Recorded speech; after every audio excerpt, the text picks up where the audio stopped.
at the home of Julie and Dave Matthews in Miami. Julie, this is a really magnificent landscape, and the first thing that you notice is all this wonderful stonework. Tell me about this. Well, my husband Dave has laid all this stone by hand. He started about 8 years ago. He retired 4 years ago from the city of Miami and has really gotten involved in it since then. He generally starts by looking at the side of the hill, and he generally starts with the staircases, and then he builds the beds around the staircase and he layers them. Like I said, he did all of it by hand. He's got a great eye. Really just magnificent. You're right, he does have a great eye. And the terrain gives you so much to work with. The nice slopes, and I love the way he's just built these terraces into it. Thank you. He also has a great eye for the composition, the plant material. And you guys have a real diversity of plants in your landscape. We have collected, like I said, we started about 8 years ago, so we've collected for about 8 years. Almost everything here is perennials. We just don't have time to play with annuals. We put the annuals in the pots, but almost everything is perennials, and we've gotten to the point that we can divide them now and put them everywhere in the front yard.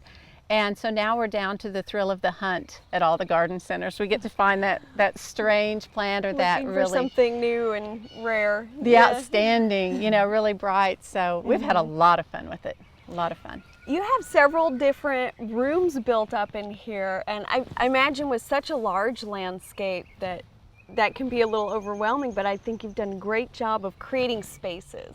Well, thank you. He generally does about one a year. He'll pick a spot and he'll start working on it. And little by little, it just kind of comes to life. It's amazing to me. I just have so much admiration for him. I think it's amazing what he can do. You also have a lot of trees in the landscape. How many different species and cultivars? We have at least 50. We've started cataloging our trees, and we counted 51 here about a month ago, and we added a few. We just bought a few on the wildlife tour in Tulsa, some small ones. But Dave's always loved trees. I have too. And he always had the philosophy, for every tree you cut down, you plant 3. Okay. And so that's what we've tried to do. It's a good philosophy. What are some of the interesting trees or the ones that you enjoy the most, maybe the unusual ones?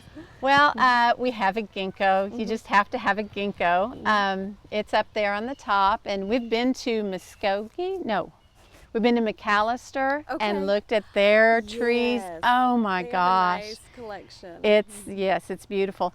Let's see, right here we have our cypress. That's a bald cypress. We're in the hunt for a pond cypress. We still need one of those. Our willow oak, we like it very well.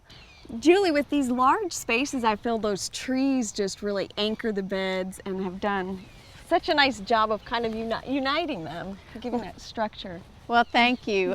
We generally start with the trees. That's how we started down in some of the garden rooms, by looking at where the big established trees were, and we built around them. So that is how we started, and then we've loved it so much that when we buy our new trees, we put them within the flower beds. Okay, envision new beds. Yes. I also can't help but notice all the handiwork throughout here. Some really interesting structures. Dave has a little workshop up in our barn, and he has done all this work on his own. Again, he has a really good eye, and he made all of this fence. He's also made the lighting. We have 3 garden lights throughout the yard, and he has built all those. He's a retired electric supervisor, so he likes lights. He likes to play with that, and they're really tall, which I enjoy. I imagine the light kind of shines down softly on you. They're beautiful at night. They're really pretty, and the way they throw off the shadows of the trees is really nice at night. There's a few items in the garden I could tell are a little bit inspired by Oklahoma gardening. Yes, I love OSU. I'm an OSU graduate, and we've gone up to the gardens for years, and every time we go up, we take our camera and snap some pictures, and he comes home and looks at them, and before I know it, there it is in our garden. I love it.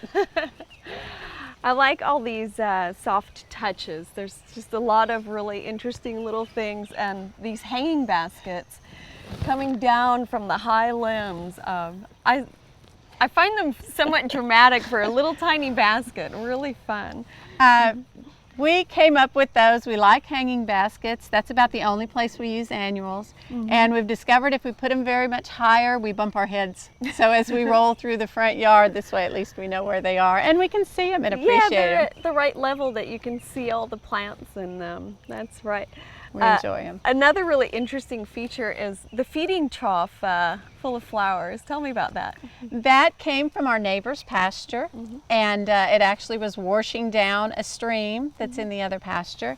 And we called our neighbor, who's a friend of ours, and said, hey, can we have that? And she said, sure, you're welcome to it. And that was just last fall that we put it down there, and we tried to figure out how we were going to work it into the landscape. And we put it there behind the pump, Well, the water yeah. fountain. Not water fountain, whoops, the pump. And it just really works well. And you can see it from the road. That's the first thing you see when you come over the railroad tracks to our home, and we just really love it. It's a great touch. Well, let's go take a look at your vegetable garden. Okay. You have a magnificent vegetable garden, and just look at all those tomatoes. They're wonderful. We love them. We planted 4 different varieties and 4 different colors this year, so we're hoping for really colorful salsa. We planted a lot of tomatoes. We've got jalapeno peppers. We've got some onions, and we've got some beets over on the other side. We gambled this year planting them so early, and it worked. Yeah, It sometimes works. it pays off, huh? Yes, we love the garden. I can tell. And I was commenting earlier on your magnificent soil. You've worked hard, and I think it's interesting how you've built this up. So why don't you share that? We started out, we have a business that has local compost, so we started with that. We also raise chickens and goats, and so we have the chicken houses and we have the goat barns, and we add that manure to our soil in the fall and till it all in, and it is great now. It's beautiful. You can see the benefit of amending the soil with manure. It's perfect. I wish my soil was It's nice. It's really nice. So tell me about the iris. I'm excited about this, by the way. We are too. We bought some iris collections a couple of years ago, and we lined them up back over there on that side of the yard. And there's several colors over there. So we tried to separate out the colors and put them over here so that we could just kind of separate them out. And we watched your show a couple of weeks ago, and a gentleman was teaching people how to hybridize irises. Right. So we are anxious to start. That's going to be a project next year. Pretty soon you're going to have iris everywhere. Everywhere. Yeah. I love them. I love them. Well, you and your husband have built such a beautiful landscape, and I really wish, I had this much room to play with. It's quite lovely. That's the advantage that we have. We have all of this space, and we have the rolling hills. It just really is a beautiful palette to start with, and we've enjoyed transforming it into a garden.